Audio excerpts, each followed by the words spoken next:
Welcome to Let Me Fix This. Enjoy the video. In this video, I will show how to open Toyota Corolla fuel cap step by step.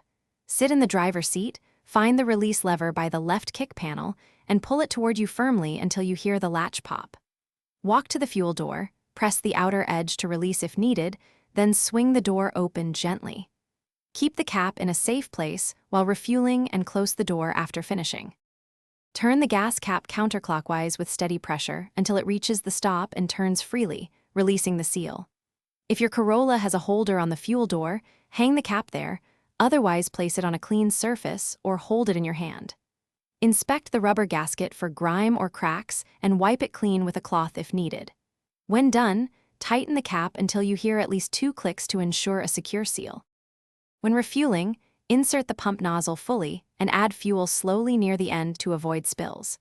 Stop when the automatic nozzle clicks off to prevent overfilling and protect the evaporative system. Use the fuel grade listed in your owner manual to maintain engine performance.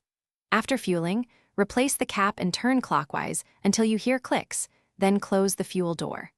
That simple routine helps prevent leaks and check engine warnings in most Toyota Corollas. Thanks for watching. If you found this helpful, don't forget to like and subscribe.